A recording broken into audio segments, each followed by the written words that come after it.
Podcast City Network.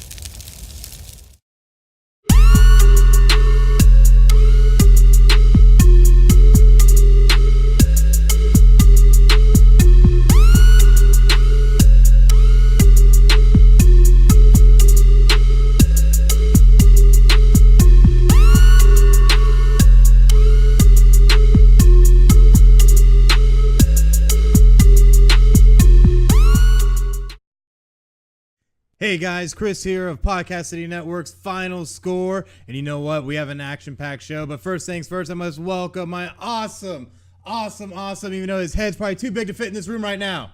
It's true. That's right, my co-host Craig. How are you today? Good, man. Thanks for having me back. Yeah, no problem. Even though I don't know how you fit your head through the door after that Super Bowl, man. I really don't know. It's kind of tough. But it never gets old to be right. Never gets old to be right. Basically all the time. Oh my gosh, you see what I deal with. Don't know how the network heads let this happen. Oh wait, I guess that's, well, anyways. Budget cuts. Budget cuts. That's You're right. With me now. That's right. We got him. So I apologize in advance, but I swear he knows his stuff. But at the end of the day, we have an action-packed episode today. We have a lot to cover with a Super Bowl review, a little bit of NFL talk, and of course, trade deadline for the NBA. I tell you what. That's my favorite. Oh, it's going to be amazing. amazing. One of my favorite times of the year. Oh, I know it is. But you know what? First things first, though, is that we got to start with the big enchilada in the room. That Super Bowl. Patriots versus Rams. Still here. And we made some very bold predictions. I mean, some very bold predictions, such as me saying that Jared Goff would pass for well over 400 yards and that they would take this one 38-24, I think was my score. And but then again, I don't think anybody thought we were going to have one of the lowest scoring Super Bowls in history. The lowest, I think, right? Yes, I think it's the lowest. It is the lowest. The lowest. And it's amazing because the Rams also only scored 3 points, which is the lowest points total for any team in NFL history in the Super Bowl. So quite amazing. The defensive stands that we got, not so surprising from the Rams side, given that they had a very vaunted defense. But from the Patriots side, it seemed a little surprising for me, but not to some. The fact that they kind of muddled their way through the season a little, turned it on in the playoffs, and then turned it on to overload during the Super Bowl. I'm telling you, this is why I was not surprised one bit. The stats that I shelled out for my bold prediction were just in the last few days, but it seems like every single year Belichick finds players that nobody else wants, puts them on defense. Patrick Chung even broke his arm in the second half. When that happened, I thought, okay, they're going to score on the next play. Definitely. And they should have. Brandon Cooks dropped it in the back of the end zone. But yes, that's a different story. And he even tried to lay out for that one, but yeah. But I mean, Belichick finds players that want to play the way he wants them to play. Absolutely. And they to get the it done. tune, and to the tune of holding the Rams offense to 260 total yards. That's insane. How do you hold this vaunted Rams offense with Brandon Cooks, Robert Woods, Jared Goff, Todd Gurley, CJ Anderson, all these weapons that they've been using all season long, and you hold them to under 300 yards? I said Jared Goff alone was going to have 400. Yeah. And how'd that work? Well, 200 and what was that? 229 yards. Not that great.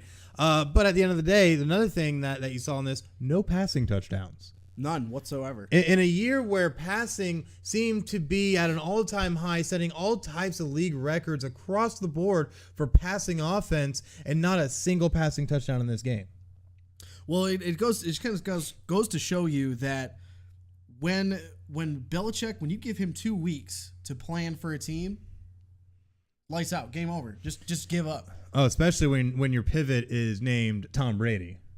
Yeah, that doesn't help. That doesn't hurt yourself either. No, it doesn't. But it was a really, in my opinion, a boring game. Now there's other analysts out there that say certain things about it.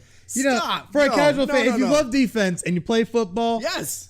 I loved it. But generally, I was sitting there and I'd watch the game a little, and then let me work on some stuff over here. And this child's crying. Here, have some food. I'll look back. Oh, nothing's changed. Okay, awesome. Oh, look, the Rams just punted again. Okay, let me come over here and make some more. And it was just ongoing. And you know what's crazy is that you look at all the drives in this game. I think they said the Rams had their first 8 drives. Were all it was punts. like 7 or 8 drives. And it's a record, by the way. Yes, a record. And I think there's more punts in this Super Bowl than any other in history. I would not be surprised. I wouldn't be surprised either, given how that game played out. And it was insane to me that you look at it. There was only 3 points scored in the first half. Yep. No touchdown was scored until the fourth quarter. Yep. You end up with a point total under 20. Who would have thought any of this would have happened? Well, my score was definitely not as it was low by what some people were predicting, but even my 27-24 or 30-27 scores were not even close to how low this scoring game it was. Yeah, but I honestly don't think anybody could have predicted this, especially with the LA Rams, with how much they were humming, even pulling out the extraordinary overtime win with whatever kind of ref help may have been. They still were able to score points. Yeah. And that's the crazy thing to me is that the New England defense didn't just, keep them out of the end zone. They shut them down. Their receivers could not get any separation. Just looking at the quick stats here, we've got 8 passes defended by Patriots DBs in the game. And that's amazing. 8 passes defended against that kind of an offense. And, of course, they had 4 sacks. They sacked Goff 4 times. Yeah, so, and forced an interception. Forced an interception, which, again, I called Gilmore with the pick to close the game. But anyway, like the amount of pressure they got on Goff, that's what Belichick does. He takes your best asset on offense, and he just takes it away from you. Absolutely. Which one of those assets you have to think would have been that rushing game, but you had Todd Gurley only rushed 10 times for 35 yards. He's still hurt. Still hurt, even though he's claiming he's not. Rams are claiming he's not. They signed. I don't care. Like, if you are in a Super Bowl and you have just signed a $53 million extension the previous offseason, you're paying so much. You were supposed to be the cornerstone of that offense. Absolutely. I have to agree. Gurley's, and even McVay said afterwards that Gurley's fine, he's healthy. So then if Gurley's healthy, that's McVay's fault. Why do you not have your best player on the field? Well, the thing is, you look at it, even if he was hurt or not, they still try to mix in C.J. Anderson, who came on really great for them at the end of the season, but was shut down as well. Had 7 rushes for 22 yards, which is just over 3 yards a carry. And you look at this vaunted offense, great rushing offense, who totaled, 61 yards? Yeah. 62 yards? That's insane to think. With this great running back stable. Their longest run was 16 yards. That's ridiculous. That's it. And that was rushed by Todd Gurley, which makes up a good portion of the overall yardage he had. Yeah.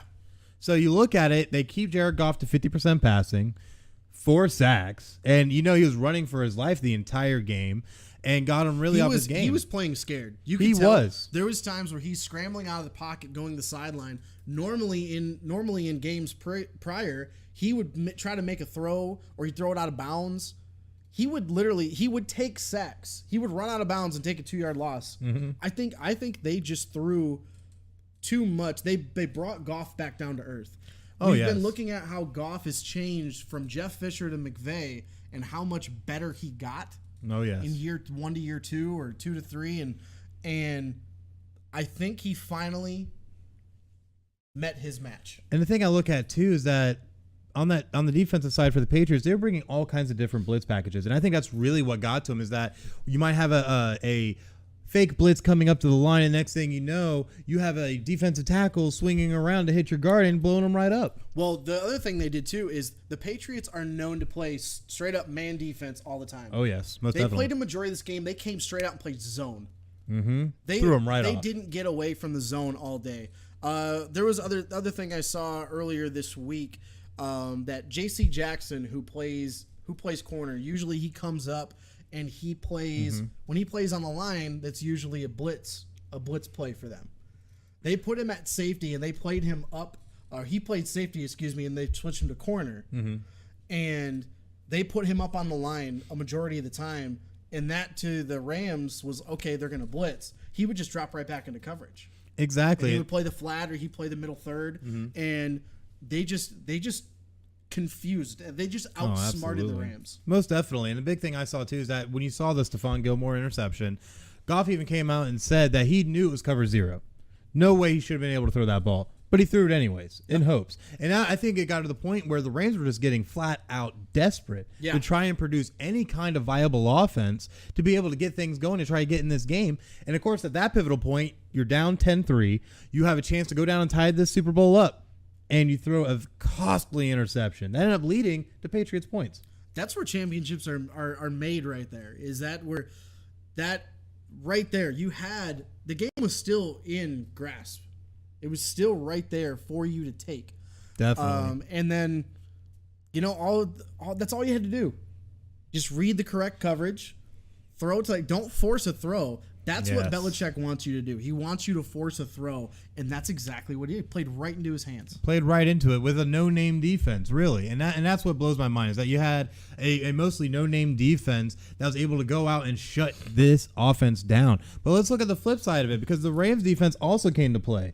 And the big thing, too, is that Tom Brady may not have played down to the level where Goff was, but he still wasn't making all the normal plays he would. Because the thing you look at, especially with the Rams secondary, is that they were switching back and forth between man and zone, really confusing that offense and interrupting these passing lanes to be able to have great pass deflections, to even get their own interception on Tom Brady's first pass of the game. I got scared. As soon as that happened, I was like, uh-oh. Oh, yes. It's going to be a long night for Brady. I'm sure many people were very scared of that just because Tom Brady has never thrown an interception in the Super Bowl on his first pass. But if you remember, one of the other things, how do you neutralize the Rams defense? You can take a look at the stats.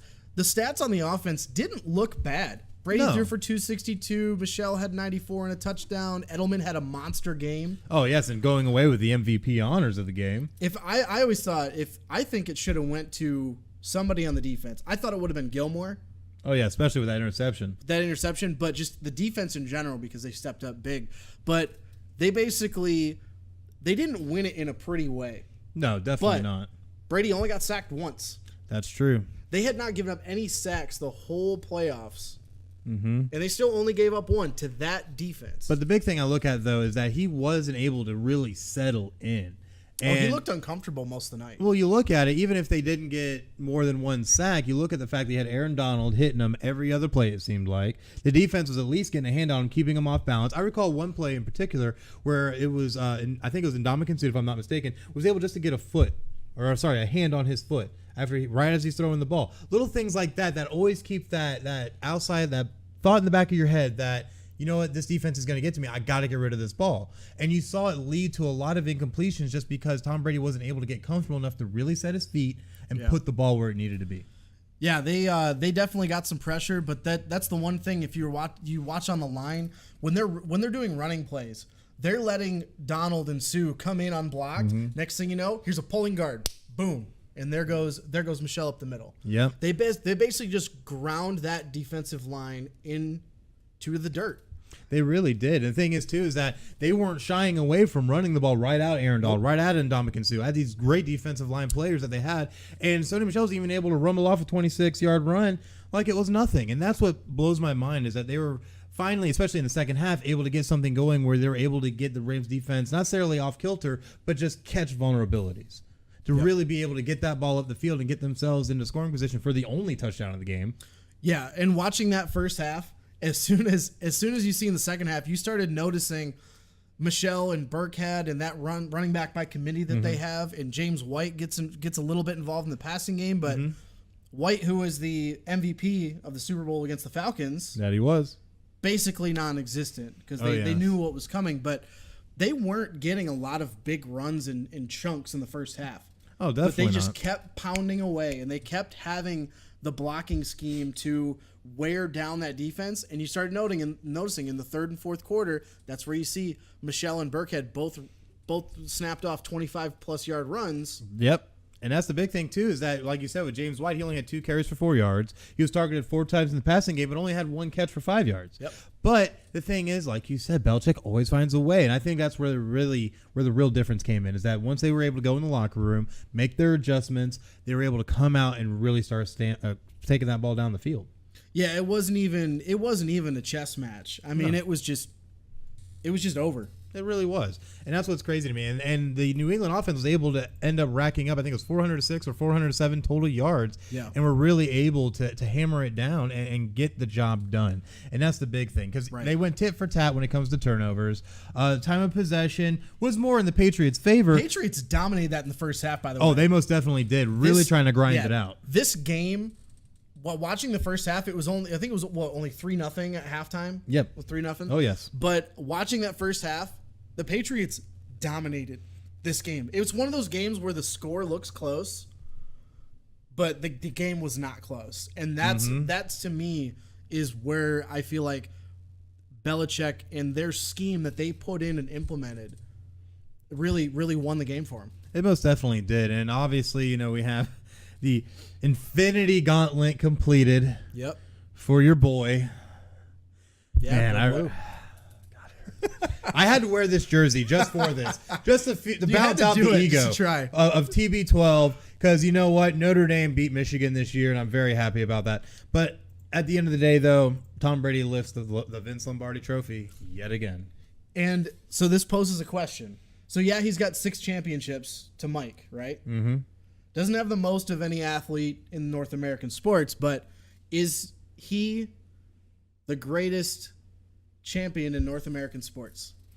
Well, yes or no? Why? Keep in mind, Ric Flair is a 16-time world champion. Oh, come on. All right. But wrestling's a completely different world. It most definitely They is. probably planned about 5 of those title changes for him in the 80s. He probably got 5 of those in 1 month. Who knows? Probably. But at the end of the day, though, when it comes to actual competitive American sports, I don't see many that can really match up with him. Obviously you have Michael Jordan with all the championships that he had, but I really don't. Or even if you want to go foray into NASCAR, with Dale Sr. and Jimmy Johnson and their 7 titles. But with this, to be able to go out in a team sport as one man and be able to truly leave your mark in this manner, having been a 14-time Pro Bowl selection, tied first all time with only Tony Gonzalez, and being able to lift the Lombardi 6 times, that's unprecedented. My big question, though, is there anybody that's ever going to be able to pull off this feat again? No, I don't think so. No? I don't think so. Just because this is... Everybody hates on the Patriots and Brady, and everybody loves when they lost when they were perfect. I wanted to see it personally just because it's something that you can say you've seen in your lifetime. Oh, definitely. But I think because of that, because of the way things are, it takes a special, like a perfect storm of that player with that coach and that organization of an owner that's not like a... like a Mark Cuban or like a Gruden that's just like, or not Gruden, Davis. I'm sorry. Davis, I was yes. thinking of the Raiders, which we're going to talk about later. Oh, we will talk about that later. But you need to have a perfect storm of all of those in order to do what they just did. I'm just going to sit back and enjoy it. Oh, definitely. Even if Brady wasn't a Michigan alum, I might enjoy it a little less, but I mean, like, I think I might have enjoyed it a little more. I think he's the greatest North American professional sports champion we've had in any of our sports. Sadly, and I can't believe I'm going to say this, and I'm so sorry for the Golden Domers out there. Tom Brady truly is the GOAT. I've always been a big Joe Montana guy because I felt like in the era that he played in, when you had receivers and defenders bumping and grinding up and down the field, where you didn't have as much protections for the quarterback, as much protections for the wide receivers, I felt with his 4 Super Bowl titles and 4 trips to the Super Bowl was never going to be matched. And now you have Tom Brady, and even though it took him 9 trips, he now has 6 Super Bowls. But he's got 9 trips to the Super Bowl. And that's 18 years. And that's unprecedented. There's franchises who don't even have that. Yes, and the only other comparison you can find that in any sport is like the Boston Celtics in the 60s. Oh yes, most definitely. Russell had 11 in 13 years, but it's kind of easy when you're a 6'10" center with a bunch of 6'9" white guys on the court. Yes, before we ended up with the mass change of the NBA that we get to enjoy now. So I think just because of how the athletes are nowadays, they're bigger, stronger, faster. They're just people train almost from birth nowadays. Oh, most definitely. And I mean, it's just, I think it's never going to be matched. And we can never say Tom Brady took steroids because he's just a lanky, tall guy who just goes out there and slings a football. I know. Have you seen his draft photo? He's standing there. He literally looks like a kid that walked in off the street. He looks like Lurch. He does. He really does. He really does. But you know what? At the end of the day, the Patriots took it, and it begs the question, though. Now we're in the offseason. Yep. Where does Tom Brady and Bill Belichick go from here? I say Brady and Belichick do one more year, one more go around. Now, do you think it's just going to be one more if they win a title, or is it going to be just, one more and we'll see what happens? I think it's going to be more of a 1 year, see what happens, and if they win a title, awesome. If not, we'll see how the whole season goes. So I don't know. I think they only get one more year though. It could be very interesting. But to get back to the actual Super Bowl, the big thing that I look at is that this has been the lowest in viewership we've ever seen for a Super Bowl in 10 years. I think if I remember correctly, over all digital platforms and on the actual broadcast, they only brought in 100.7 million viewers, which was down considerably from when the Philadelphia Eagles took on the New England Patriots in Minnesota and had that amazing over 1,000 combined yards and 70 some odd points. That real great offensive showcase. But, in this we had a defensive showcase, which generally for a casual fan is going to be boring. And watch something else. The Nielsen ratings were really down. I think the Nielsen ratings for this one was like a 41.8. I think they were down in general though, just because of how the Saints-Rams game ended. I have to agree with you on that. I know this is a little off topic, but did you see how the Saints they had a parade in New Orleans down Main Street, and they were basically chanting, "We got robbed" the whole time. I heard about that. And the thing too is that they said when they did the Nielsen ratings just for the New Orleans area that it was the lowest ever in Super Bowl viewership. I don't blame them. And I really do feel that with the AFC and NFC title games, there was a certain amount of taint. Now, not so much with the AFC as it was the NFC side, but still, a lot of people felt like both these teams really didn't deserve to be here. Yeah, now, I think you would have had probably the highest viewership ever if it were a Brady Brees Super Bowl. Absolutely, because those are two phenomenal future Hall of Famers that have really left their mark. And obviously with Drew Brees, you brought New Orleans their only Super Bowl ever when they were able to upend the Colts in Miami all those years ago. But we ended up with Rams Patriots, and I feel a lot of people just didn't like the taste of how things ended with the NFC Championship game. It took Roger Goodell 10 days to even come out with a response for it, which a lot of people felt was lackluster at best. But that's what we got, and I even heard the stadium didn't even sell out. No, it was like, 1,000 tickets didn't get sold? Yeah, about 1,000 tickets. They only had about 70,000 people in the stands, which I think the entire stadium is rated to hold about 71.5 or 72,000. Like that, yeah. And they didn't even sell all the tickets. And that thing just goes to show just the disdain people had for the NFL and their handling of the NFC title game, with the fact you had two overtime conference championship games that had certain amounts of aspects of taint. Just taintedness to them that ended up, I feel like, really affecting the feel of how the Super Bowl went. And then throw in the defensive battle on top of it, nobody really wanted to watch it. Yeah, definitely by the end of the game, not many people were watching. Yeah, and they were able to bang out the game in 3.5 hours too. That's quick. Which I think is pretty quick for a Super Bowl, because usually they average about 4, maybe 4.5, and we got a 3.5 hour Super Bowl. But you know what? There was another great aspect of the Super Bowl. Yeah, every year, the awesome commercials. Well, or attempt thereof. They were terrible this year. They really were terrible. I feel like there was only two that really stood out to me. The first being the Bud Light Game of Thrones crossover. Yes, that was my number one. That's my number one. And it was amazing, because I'm thinking, oh man, another great Bud Light commercial. We can see the Bud Night and a little bit of Dilly Dilly. And next thing you know, you see the Mountain coming out and destroying the Bud Knight and killing the Bud Knight in the commercial. Dilly Dilly's dead. Dilly Dilly's now dead. Everybody was killed by one of the dragons. And I was very surprised to see all that, but I'm very excited to see Game of Thrones come back this April. Yeah, it's going to be great. I can't wait. Oh, I definitely can't. But what was your second one? What was the second one? It would have to be the NFL 100 commercial. Oh, I forgot about that one. Yeah, that was great. I loved it. Yeah, the NFL 100, which brought in a lot of the new and old players. You guys see them fighting over football, which I love was initiated by Marshawn Lynch. Just trying, probably there so he doesn't get fined, and reaching over to grab a little bit of the celebratory cake. And then the football falls on the ground. The football falls on the ground. And I think it was Mike Singletary who was just shouted fumble, and everything broke loose from there. All hell broke loose. Yeah, that was great. I love that commercial. It was cool because you got to see a lot of cool cameos, and it was awesome. It was great. And you know what? There were some great hits in that, by the way. You got to see Antonio Brown tiptoeing over a nice little table. Next thing you know, he's getting slammed. So it was a lot of great stuff in there. But what was your next commercial though that really stood out to you? So the one that really stood out, I thought was more really creative than anything. It was a commercial for like a caffeinated, like a soda commercial, but it's called Bubbly. Oh, and it's got Michael Bublé in it. And I remember he that. basically keeps saying that he's basically mispronounced it. They're mispronouncing the name of the can, and it's like, no, it's called Bubbly. He's like, no, Bublé. Bublé. By the end of the commercial, he's sitting there. He's got this the refrigerator open, and he's sitting there with a Sharpie, and he's putting Bublé. He's changing it so it says Bublé.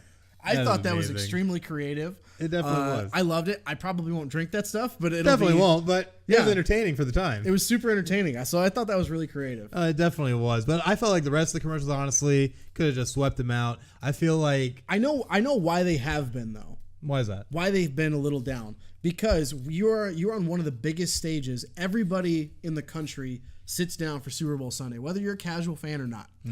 And we've seen this happen in recent years where a lot of commercials try to project a message of anti-hate or anti-discrimination or whatever the case is. A lot of politics. Yeah, a little bit of politics, but I mean, no disrespect to any of that. Yeah. But I know we want to get our message out because there are some bad things going on in our country and in our world, but the Super Bowl, everybody wants to see the exciting, the funny, the comedic side of these Super Bowl ads. So I think it's good that they can get their message out, but I think as a whole, I think there were too many of them this year. I just think there were too many. I have to agree with that, honestly, because I felt like everything got a little watered down and kind of just meshed together where you kind of just lose sight of what commercial was trying to do what, because there was a certain amount of politicalness to some of these commercials. And that's why I felt like, obviously with the three we listed, those were really the only ones that stood out because they did it in a traditional sense where, they wanted to try and have something fresh, have something a little funny, something that could really captivate the audience, or something that's just plain shocking, with the mountain coming out and killing the Bud Knight. But at the end of the day, they were able to do something that captured people, where I felt like with everything else, it was more about a muddled message. Right. You know what I mean? But yeah, I agree. And we also move on to something else that also has not been as great in recent years, the halftime show. Oh man. That was I don't know. I'm not gonna lie. I watched a little bit of it and I saw Adam Levine or whatever his name is these days take his shirt off and show off all his tats, and people actually bet on whether he was gonna take his shirt off. You know what I did? I flipped on over to Facebook Live and watched WWE Halftime Heat. I actually forgot that was on. That's right, 6-man NXT tag match, and it actually was pretty entertaining, and they did it directly out of the Performance Center, and that actually had great viewership, but the halftime show was just boring. I was expecting, because I knew that they were going to have Maroon 5, which is, it's kind of like, all right, whatever, they're in the national spotlight. I forgot who even else. Big Boy from Outkast. Yep. I was expecting an Outkast reunion. I didn't get an Outkast reunion. I'm severely disappointed. Way to go, NFL. I was severely disappointed. And then there's been a lot of talk about the double standard because of the whole Janet Jackson mishap. Yeah, which has totally blocked MTV from ever doing a halftime show ever again. Yeah, so basically it's talking about this double standard. Like, okay, it's cool for Adam Levine. Like he was trying to just up the viewership because apparently he does this all the time at his concerts is he takes his shirt off. I mean, it's a big thing, apparently. I guess. I mean, maybe if he did it on The Voice, maybe they get more viewers as well. Maybe. I don't know. Maybe. I don't know. But the big thing I look at... One of the, 100 singing shows now? Oh, yes. One of the many, because everybody's trying to capitalize on the same thing, because no one can come up with an original thought these days.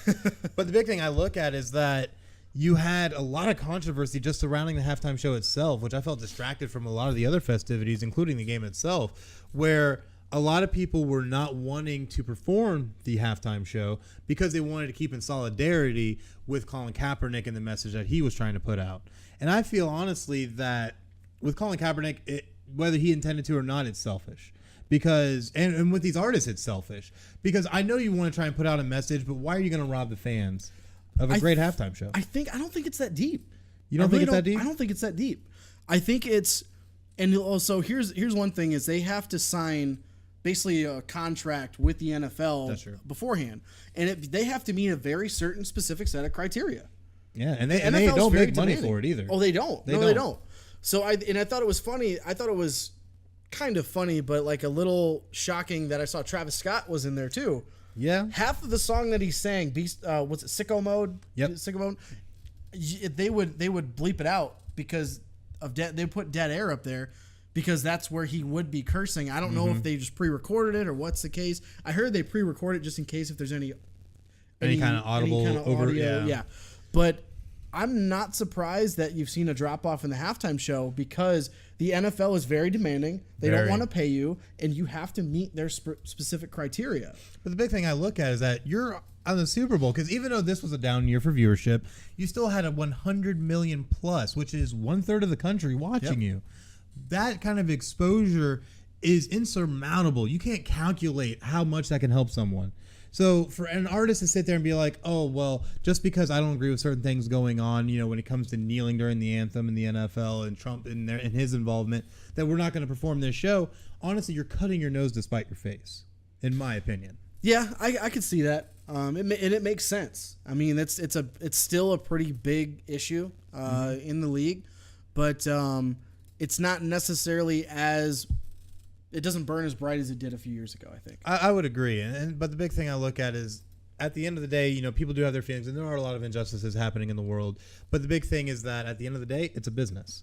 And you have to operate yourself as a business, because when you become a public entity to that level, you have to understand that it's bigger than just yourself at that point and your thoughts. At the end of the day, you have to curtail to your audience. And if you're going to rob your audience of a performance of that nature and yourself with the kind of exposure you can give yourself, you're just, like I said, cutting your nose to spite your face. Yeah, it was definitely disappointing, to say the least. I hope they I say this every year, I hope they kind of take a better step for a better halftime show next year, but we all know what's going to happen. Oh, we all know what's going to happen. We know exactly what's going to happen. They're going to pick a very safe headliner.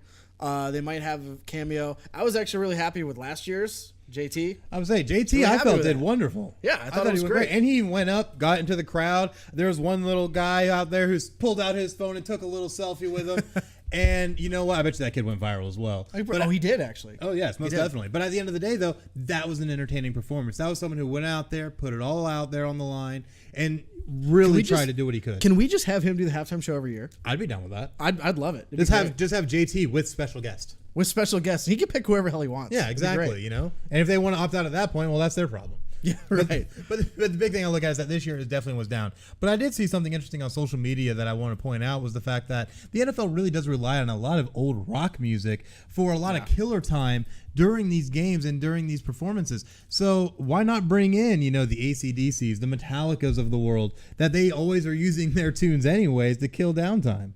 They did. Didn't they have Tom Petty or something a few years ago, or somebody who's almost dead?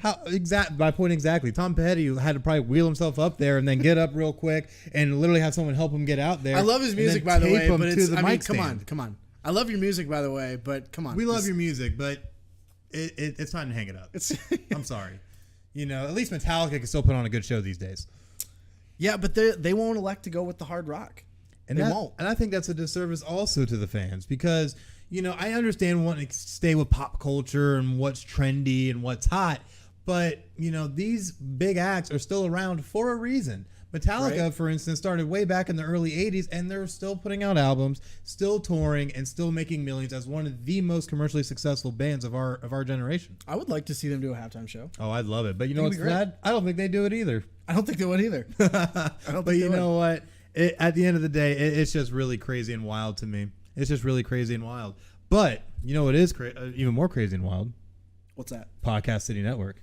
It is, yeah. It is, because we got so much going on. And you know what? We need to pay some light bills and talk about some of the great sponsors we have, including Demo Blast Studios. Make sure you check out Demo Blast Studios on Facebook at /Demo Blast Studios and on Twitter at Demo Blast Studio for all of your graphic and video needs. Just go ahead and hit them up and see what they can do for you. And we also have none other than Sports Sanity Custom. You created all the Podcast City Network merch, like the shirt you're wearing, sir. It's a great shirt. I love it, by the way. Oh, no. Is it nice and comfy? Yeah, Look, it's not fading. Nice logo. Not even cracked. I love it. I'm wearing one too, and I've had mine longer than you.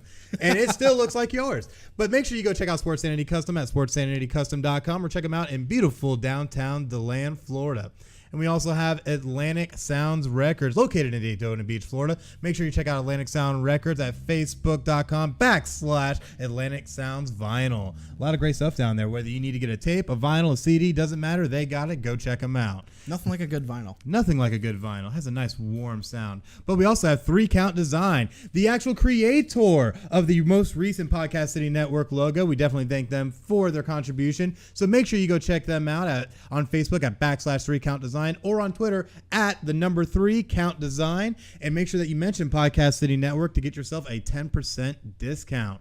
And we also like to give a nice shout out to Kentucky Zone Wrestling and the master of wrestling ring music, JJ McGuire, great supporter of the show and has done a lot of work with us and was at our Podcast City Network 1-year anniversary show, and we had a great interview with him. But make sure that you check out Kentucky Zone Wrestling on Facebook at /Somerset Kentucky Zone Wrestling.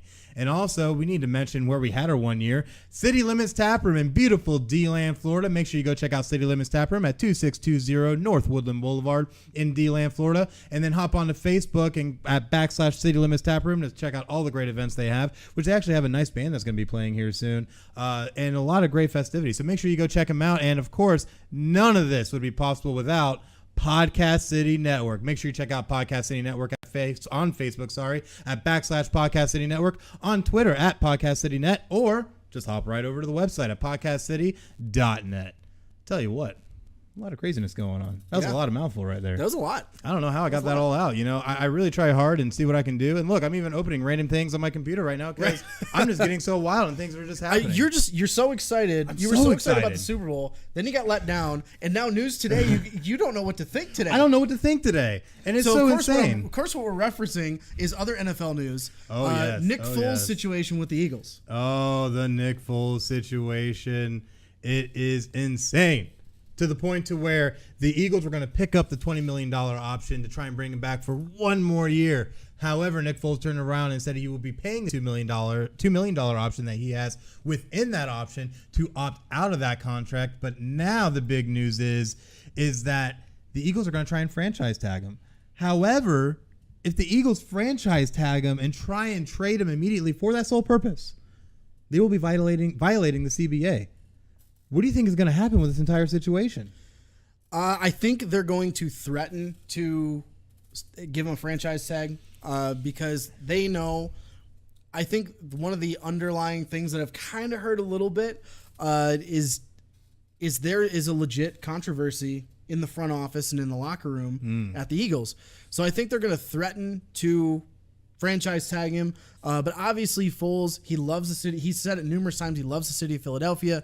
But I think he's ready to start. And he still has some years left that he can start and be on a productive team. Oh, absolutely. And there's a lot of teams that would be able to vie for his services. But the big thing I look at that you alluded to was that there's a lot of locker room issues going on when it surrounds, most notably, Carson Wentz, which a lot of players have come out since the report surfaced refuting that. However, Carson Wentz didn't help his case when he came out recently and said, you know what, I know how I can be, but I'm trying to help this team and be a better me. Where there's smoke, there's fire. I have to agree. So is there really a locker room controversy going on to the point to where maybe the Eagles want to hold on to Foles a little longer just in case something happens? I think that's the case because they're trying to have their cake and eat it too. Okay? No, they most definitely are. And they've been doing it for the last few years because they know how Nick Foles can be to plug in when Wentz isn't doing well or when he gets injured. Oh, most definitely. But Wentz has been injured. He came back, didn't play well. No, he didn't. And now that when he got hurt again, he's coming in. I believe he's coming in the final year of his rookie deal, right? Yes, this would be year 4 of his rookie deal, which all rookies usually sign a 4-year deal with a 5th-year option. Right. So if you are the Philadelphia Eagles, and basically as soon as he's a free agent, that boy's getting paid. The boy's getting paid, no matter where he may be, no matter where it is. So, excuse me. I think what the Eagles are trying to do is they're trying to play the wait and see to see if Wentz is still going to be their guy after next year. And Foles is like, dude, I'm not getting any younger. Let me go play. And the thing is, Foles had already stepped in this kind of role back in 2013 when Mike Vick went down. Yeah. So now you had Foles step in, was able to lead them to the playoffs, which they lost in the wild card round to the New Orleans Saints. But now it's different because he was able to step in after the Carson Wentz injury, after he had his ACL tear against the LA Rams, and went on to rattle off 3 straight wins, rattle off all the wins through the playoffs, and win the Super Bowl as the Super Bowl MVP, and then relegated back to backup again.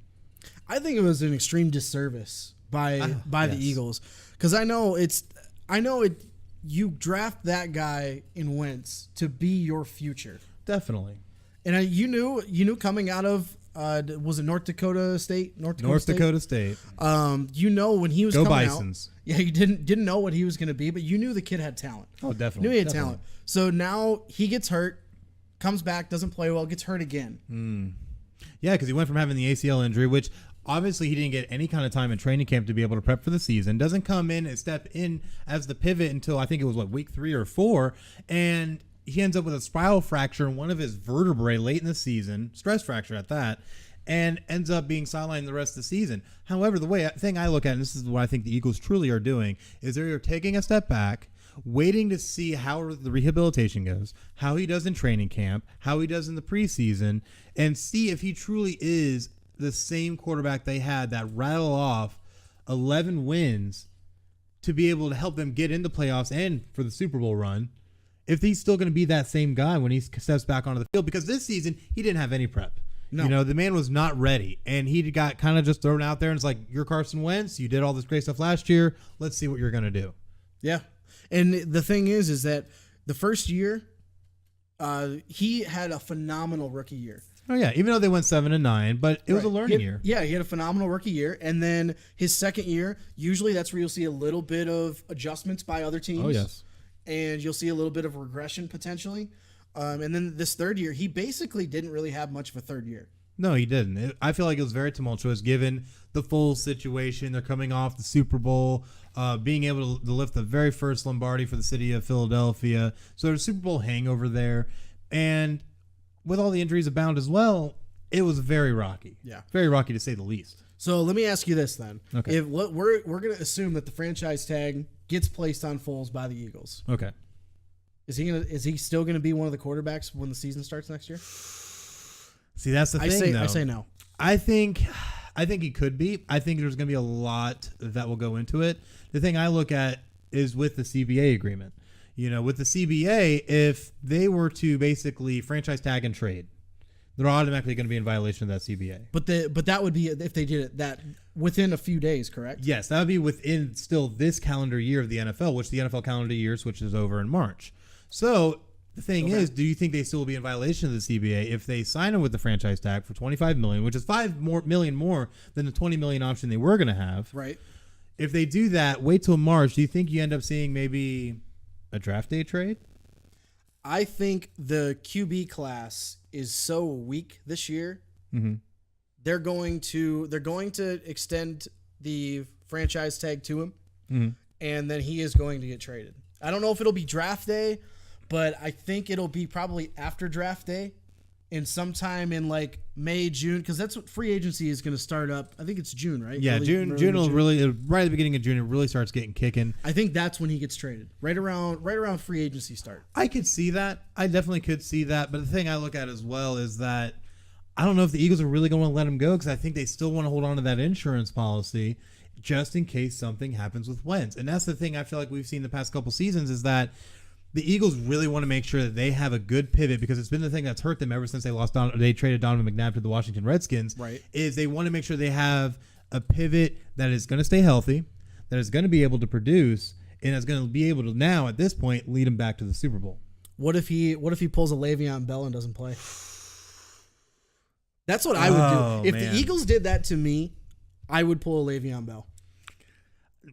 Well, the thing is, I feel like Le'Veon Bell might have made a little bit more money than Nick Foles, but however, I know they bumped up Nick Foles' contract a little bit and some guaranteed signing bonus money to try and keep him around a little bit more. Yeah. But I don't see Nick Foles being the type of man he is to sit out a whole season. He's way too competitive. First off, he's the kind of guy he's going to want to help his team regardless. Le'Veon Bell at this point I feel is a little bit more about himself, which I know he's going through some stuff right now. Obviously, he sat out the entire season with the franchise tag, and now I think you have a little bit of news actually about something recent that happened with him. Yeah, so just came out on Yahoo earlier this afternoon, that the Steelers are going to reportedly use the transition tag for him. They plan on trading him before the 2019 year, but basically what the transition tag is going to allow is that any offer Bell gets, they can match, and basically it'd be like a sign and trade deal in the NBA. Right.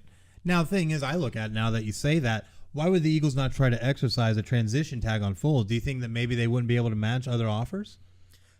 Well, we kind of talked about this earlier, how much actual cap space they have. That is true. So I don't know. I think that might be the reason why, because you would have to then get a team to want to agree, and they have to meet your terms. You have to meet their terms.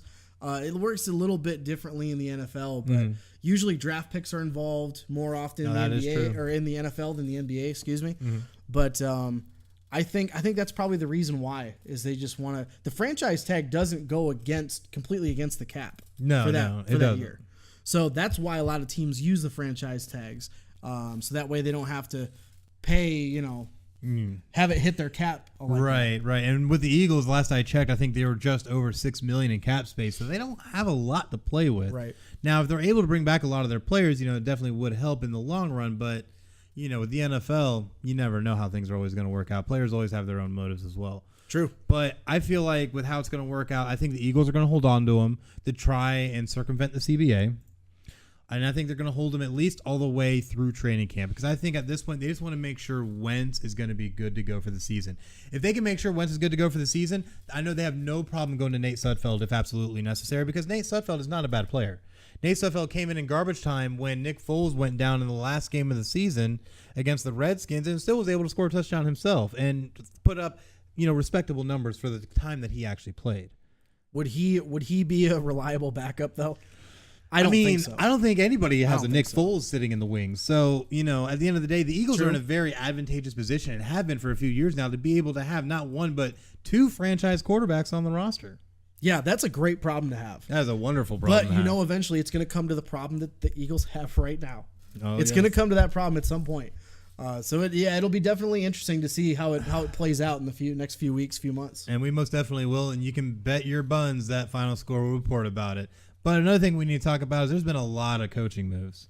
Yeah, it's what was it? Black Monday they called it. Black Monday was the day after the regular season's over. That's right. We saw a few coaching changes. A few. But the reason why we bring this up is there's a big recent run the last few teams that have hired their coaches. The Cincinnati Bengals hired the QB coach from the Rams, Zach Taylor, who had never had any previous coordinator experience. Yeah, let alone head coaching experience. And then Flores, the linebackers coach from the Patriots, another Belichick guy, is going to be the first African-American head coach in Miami Dolphins history. So congratulations to him. But he had no coordinator history at all. No coordinator or head coaching experience. He's been with the Patriots organization, I believe it was 12 or 14 years. Yeah. So, he's been really entrenched. But the thing is, you look, a lot of these different guys who have been assistant coaches or coordinators for Bill Belichick, I would say a little over 50% have been able to go on and find success. Now, there's some that still the jury is out on, like, Pat Patricia, stuff like that. I would be on the other side of that. I think I think very few of them have had success. Well, depending upon what level you look at. Because I feel like Crennel, Weiss. Well, we're not going to talk about Weiss, okay? Weiss did nothing but destroy what is left McDaniels, of when he coached in Denver, that was a tragedy. That was, and he came back, and then he was supposed to go and leave. He drafted Tim Tebow as his quarterback in the first round. Hey, but Tim Tebow did beat the Pittsburgh Steelers, who did boast the number one regular season defense. Because he actually had 10 seconds to throw, because that's how long it takes for him to release the football. With a 4-second windup. Yeah, 4-second windup. But they were running the ball all game. That is true. When you run the ball 95% of the time in your game, and you run a play action on your first play in overtime, you're probably going to bite. But Tim Tebow at the time, and we haven't really seen many quarterbacks since, who was a power run style quarterback.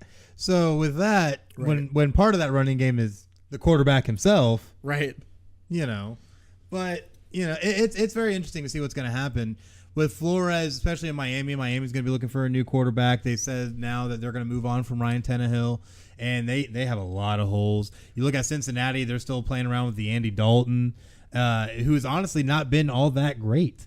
I don't think he was ever really that great. He had a good year at TCU. Oh yeah, but you're at TCU, and then that's kind of how he got drafted. Well, when you have Patterson there as your head coach, he's able to take players and make them be able to perform better than what is expected of them. Right. So now you're getting dropped into Cincinnati, who has not had great coaching, which I don't know why it took him this long to move on from Marvin Lewis. That has been the biggest conundrum to me for the longest time, because really since he had one good year where they eclipsed 10 wins, and that was it. I think the only playoff run I can remember was, I think it was 2004 when Carson Palmer got his knee blown out. Yeah, that's which was right. a dirty in playoffs. hit. Dirty hit, by the way.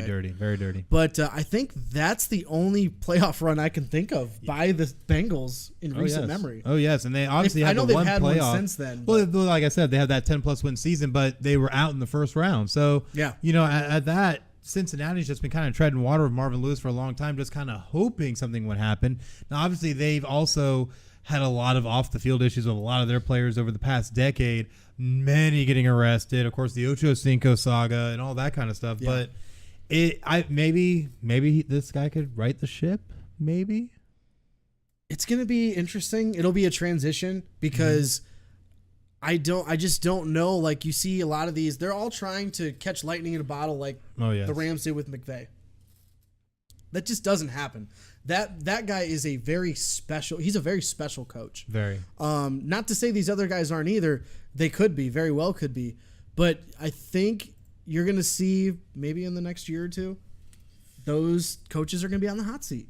I think you're right, absolutely. Just because I feel they're walking into situations that are not favorable. No, definitely not. At all. You have one of these teams moving on from their quarterback. In another one that we haven't mentioned yet with the Arizona Cardinals. Yeah, well, that's a great scenario, I think, for him. Yes, Cliff Kingsbury. No. Cliff Kingsbury got fired and then basically got promoted. Oh yeah, you get fired from 6 seasons at Texas Tech, where you actually he didn't do too bad. No, he didn't. He actually had a winning record while there. Put Texas Tech in a few bowl games. Was able to coach people like our Cleveland pivot.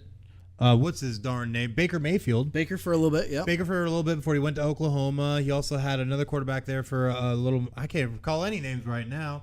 I tell you what, I'm still excited. I think from the Super Bowl, but I think so. Kingsbury, I've watched a little bit of Big 12 while he was there, which doesn't have much of defense, by the way. Right, but that was kind of their problem, is that he was all of an offensive coach, and when they had good records early in the Big 12 season, but once they actually got to play your Oklahomas, your TCUs, your West Virginias, even your West Virginias, the big name teams in that conference, they couldn't get it done and couldn't win a Big 12 championship. So, but I think his path, I think he's probably going to be the most successful of this new coaching crop.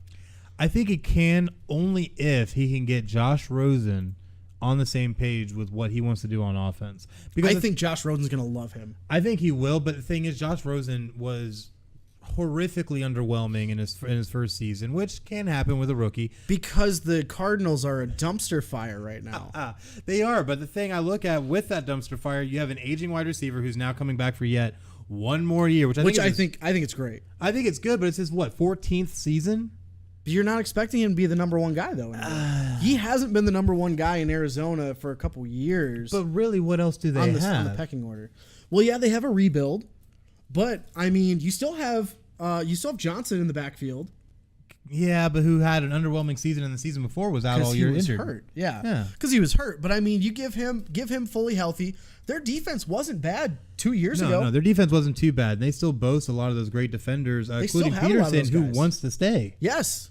I think it's a great position. The only thing that's really going to hinder his success is going to be if he doesn't find a solid defensive coordinator. Because basically, if he has to coach the defense, Kingsbury that is, he's not lasting any more than 3 or 4 years. I have to absolutely agree, because you end up with another Texas Tech scenario where you have a great offense but a not so great defense. It's not going to win games, because we know, especially in the NFL, as was highlighted in Super Bowl 53, defense wins championships. Yeah. All this offense, And defense still, at the end of the day, is going to win you your championships. Absolutely. But the big thing I see when it comes to this Arizona situation, they're going to have to build through the draft and free agency. What they have currently is not going to get them by. And I see they're going to have to upgrade the offensive line. The running backs they can probably get away with, but you're definitely going to have to add another wide receiver or two to be able to have a viable wide receiving core that's going to be able to grow with Josh Rosen. Right. And then, like you said, they need to find a defensive coordinator. Absolutely need to find a defensive coordinator, because if they can't keep that defense humming and be able to put pressure on offenses, they're not going to be able to get anywhere, and they're going to be trying to rely on the offense to get them out of every single game. Yeah, and you can't have that. You really can't. No, you definitely can't. I'm just looking up how much cap space they have for the upcoming season. They've got a little bit, but not much. Yeah, they don't have a lot of wiggle room. Drafting is really going to be huge. But, I mean, you've got a couple guys that are really taking up a lot of cap space. Chandler Jones is still making $19.5 million. Yeah, that's 10% of their cap space. And honestly, like, his stats weren't great, but they weren't bad. Yeah. But is it worth that money, really, of $19.5 million? It depends on who they can put around him. Because, I mean, on that defense, I'm looking at their top 10 highest paid players. The only other defensive player that's on here is Patrick Peterson. Who is a great corner, by the way, and is very devoted to the Cardinals and wants to stay there, which is, right. I think, something you definitely need, especially in a leader like him. Right. But looking at this, they only have 5 players that make $9 million or more per year, which is pretty low. That actually is pretty low. So I think if they can go and get a few key pieces in free agency, and you got to hit on your draft. Oh, most definitely you have to hit on your draft. It'll be really interesting to see what they do in this draft this year with Kingsbury being at the helm. And do they go just straight offense right away to get Rosen some pieces? Or I feel like with the depth of the draft. I think you do. With the depth of the draft, I think they should.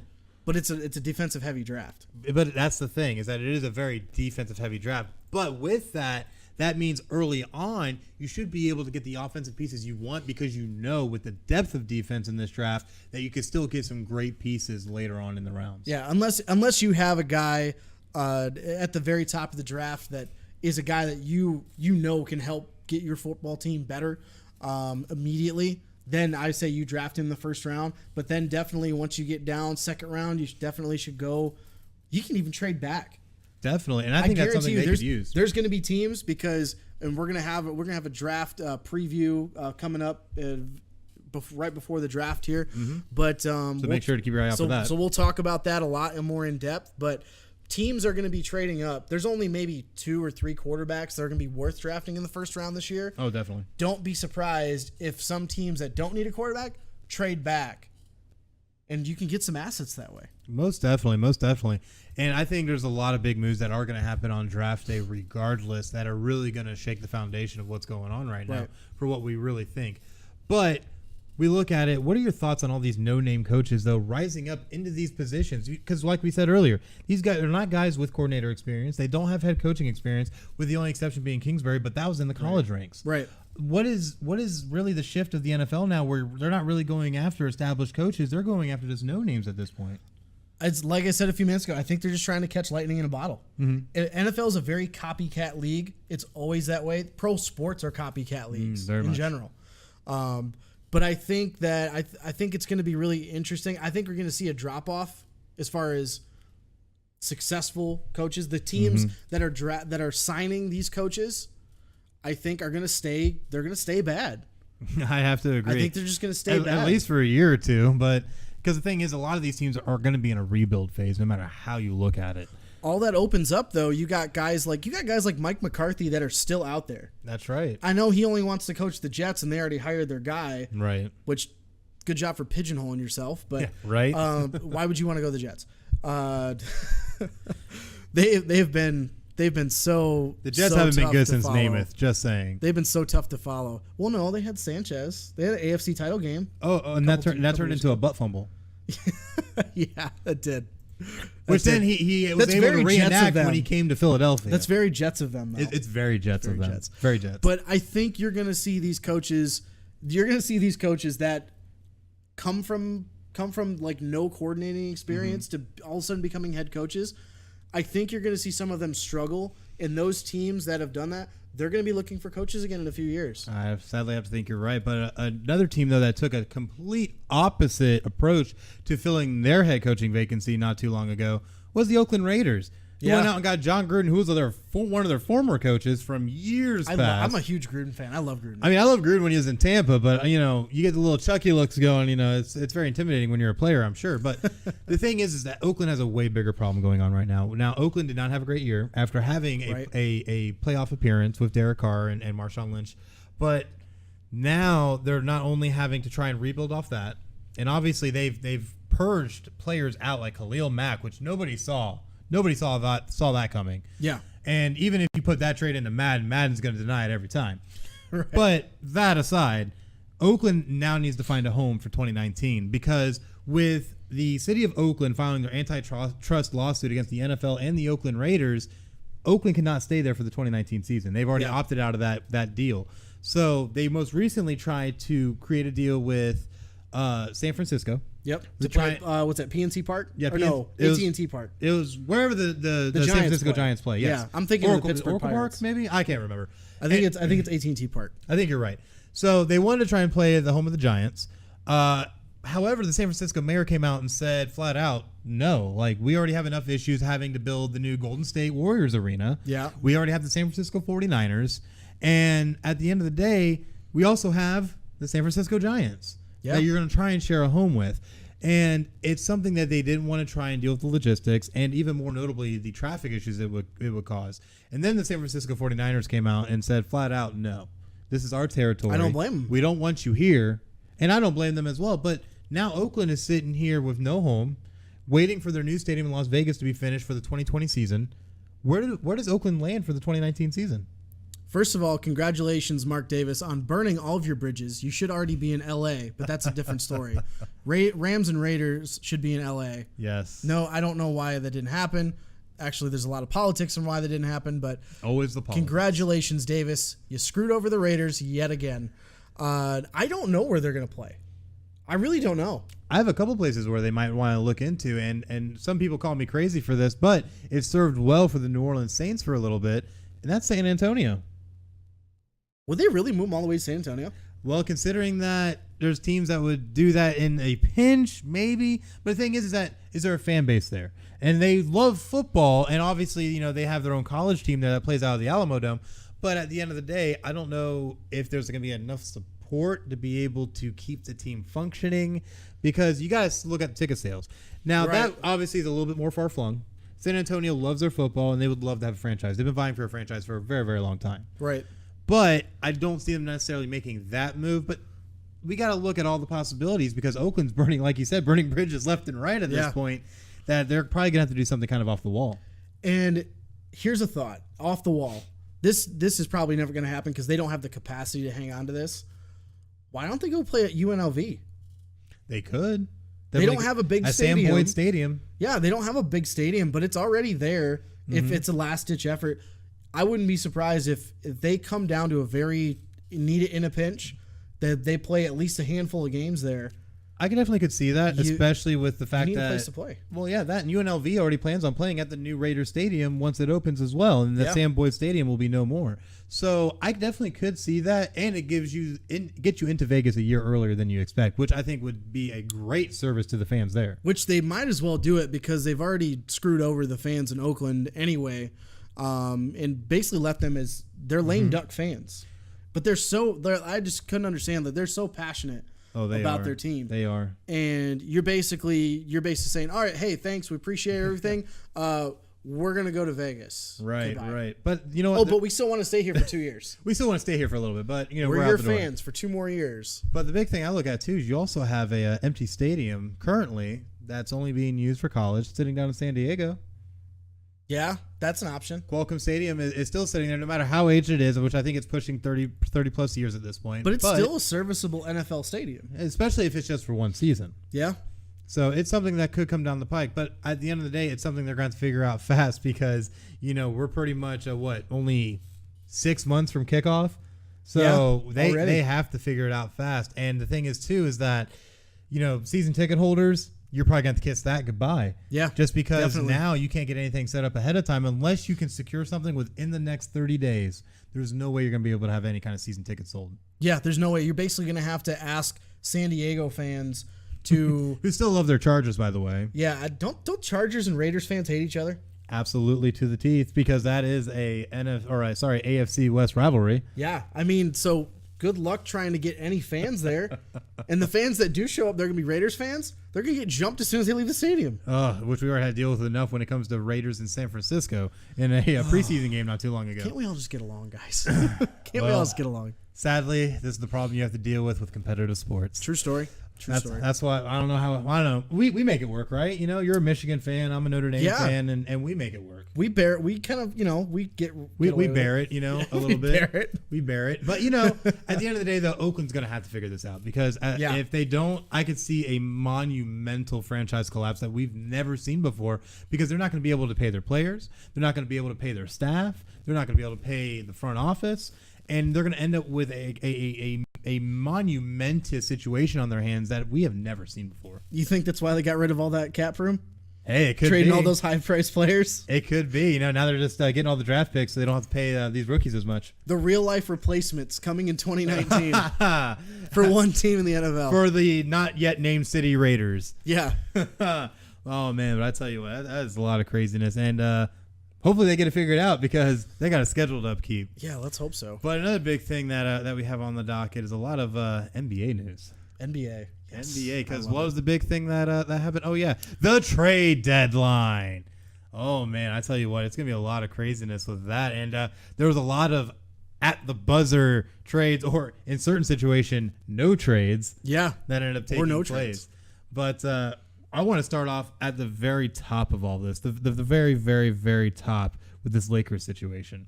Before we even get into all the other moves, the Lakers have a very complicated situation already before you add in the LeBron saga with what they were dealing with Lonzo and LeVar Ball. Now LeBron's come in and basically made it look like he was trying to get everybody traded. Yeah, he basically was. The thing you look at is that they were really trying to make a push for Anthony Davis and trying to get certain players out, and even to the fact to where you had LeVar Ball, who was silent.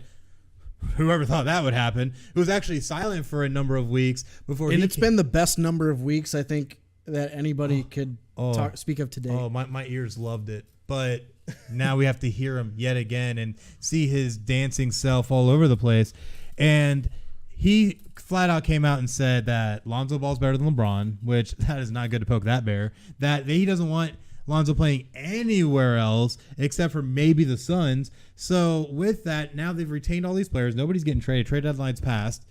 What is that locker room even going to be like in the coming weeks? That locker room is extremely toxic, and I think it goes even higher than that. And I think it's because from the get-go, the Lakers have been a rebuilding in the development phase. Oh, most definitely. And they've been developing a lot of good young talent. But then they try to lure LeBron in, and it was the easiest lure they could ever do. Oh, yeah, you're in the city of L.A. But I think Magic lied to him. I think Magic Johnson lied to LeBron because he said, yeah, you know, we're going to contend and we're going to be good. Like, these guys are going to be your best friends. We're going to win titles. Well, I mean, Magic said he had, like, AIDS at one point, too, but, you know. I mean, just throw it out there. I'll be that guy. It's okay. You can blow up my Twitter later, Magic. I'll accept it. But, so I think Magic really just kind of, maybe not necessarily lied, but he basically just went back and he's trying to have it both ways. Mm-hmm. He wants a developing team that is going to be good for years down the road. He also wants a team that can contend now, that can make LeBron happy.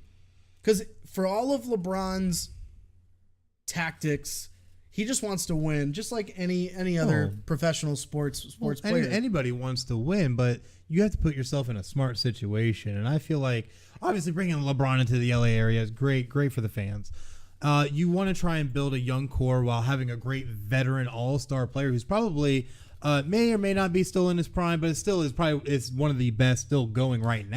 He's still a top 5 player. Absolutely. So I understand wanting to have that great veteran who's still a great star, who's won championships, come in and be able to help mentor these young guys, to be able to get these guys to perform better than what they think they can at this point in their careers.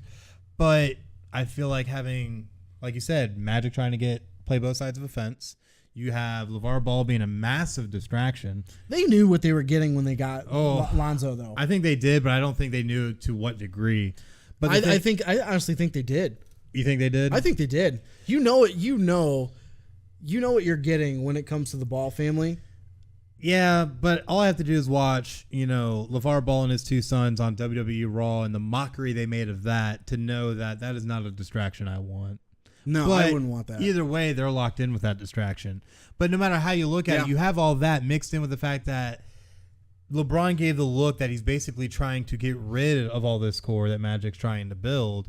Does this he wants to get rid of Luke Walton too, by the way. And get rid of Luke Walton. Does this end up leading to an issue large enough to where LeBron might leave? He's not going anywhere. You don't think he's going to go anywhere? Not going anywhere. But because I don't think Magic's necessarily going to give him everything he wants. He will. And I'll tell you why. All right. History tells you why. How many times has Dan Gilbert bent over backwards for LeBron, but he wasn't willing to completely bend over backwards? Magic will. He's got an ego just like any other athlete, any other star athlete. And he's got the Buss family in his back pocket. Yeah, I absolutely agree with that. He's got them in his back pocket. So he will do whatever it takes to win titles and bring titles back to LA. But I feel like with that ego as well, he will only go so far because he wants to make sure that he's able to service himself and make himself look good. And I feel with all this inner locker room turmoil and the fact that this will impact their season in the win-loss columns, that this is not going to make things look all that great. When you have a young core, and basically what you do is when you sign LeBron, who are their next two signings? Who was their next two signings? I'll tell you who their next two signings were. I think you will. Rajon Rondo and Lance Stevenson. Oh, that's right. Veteran players. Who'd they go out and get next? JaVale McGee, veteran player. Who are they talking about buying after the buyout stuff comes out? They're talking about going to get Carmelo Anthony. Yes, that did just drop today. And they want to trade all their assets to go get Anthony Davis. Which we will touch on more later. I'm telling you, they will bend over backwards, do whatever they want. LeBron trashes organizations everywhere he goes. Yeah, because you look at the fallout when he went from Cleveland to Miami. Cleveland was left in shambles until he came back. When he left Miami again now. When he left Miami, Miami's now in shambles. They're a little bit better off because Pat Riley and Spoelstra are, I think, a good combo. Well, they were also smart and went back and got Dwayne Wade back from Chicago. Yep. They still have Chris Bosh's rights. That was a ticket move right there. Oh, that definitely was. But at the end of the day, Dwayne Wade was still able to put up some points and help them in clutch situations. He's still a good player. He definitely is. Now, he's obviously been playing for a long time because he is far flung from the days when it was Dwayne Wade and Shaq. He's not the Flash no more. Yeah, he ain't the Flash no more, but he's still a good contributing player, able to come up and make big plays when necessary. But that's what LeBron does. He basically goes in, and we're looking at some CBS sports stuff earlier today. Yes. And they were talking exactly about the same thing. LeBron has a track record of doing this. He basically he's the best player on their team. He's the head coach. He's the GM. He's the whole organization. He basically is. I mean, look at the coaches he's gotten fired just because he didn't like them. Very true. He did not get along with Mike Brown, who's a great coach. And is very successful, by the way. Very successful coach. Until basically LeBron got people in his ear, and I don't know. That's a different story. But that worked out how it worked out. And then he had David Blatt, who as far as credentials for NBA coach, probably didn't deserve to be a head coach. No, he really didn't. But it's because LeBron wanted him specifically. That was his puppet. LeBron gets what LeBron wants, it seems. And then he didn't like David Blatt anymore. Got rid of him. He got Tyronn Lue, who apparently he said was his best coach he's ever had, which is a flat-out lie. That is a flat-out lie. You were able to be coached by Pat Riley. Now Tyronn Lue is fired because he's not a good coach because they suck. Oh, who would have thought? Weird. Funny how that works. When you let LeBron call all the shots, you don't need a head coach. So might as well just let him just walk the sideline when he's not there coaching the game. So if Magic is going to be smart, there's already been confrontations of all the vets basically getting in Walton's face in the locker room. It's a toxic locker room. Very. Magic should just tell Walton, hey, we love you, but this is not the best situation for you right now, and just let him go coach somewhere else because he is about to be a casualty in this situation. He's a great coach. And it's going to give him a black eye when other teams want to go look to hire him if he stays in this situation. I don't think so. If he stays in this situation, though? I think if he gets fired, he'd have another job by the end of the year. We'll have to see.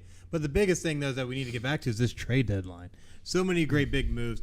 Before we start running down the list of all the insanity we have, though, who do you think's made the biggest splash? I think the two biggest moves that were made was all in the same trade.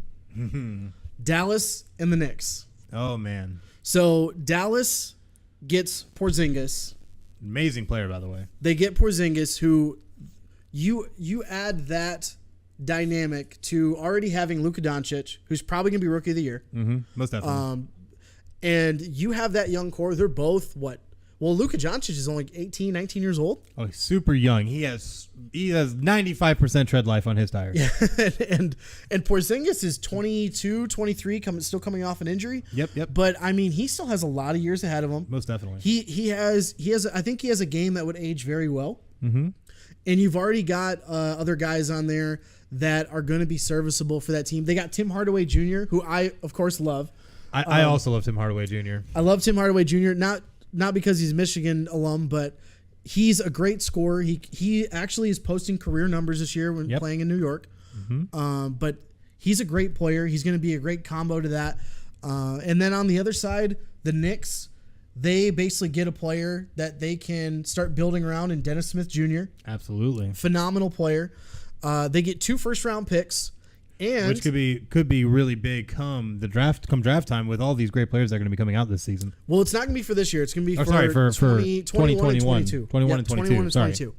But I think they made out really well because they basically have already told Porzingis said that he wants to play for a winner. He's kind of tired of losing. Doesn't like the direction that the organization's going in.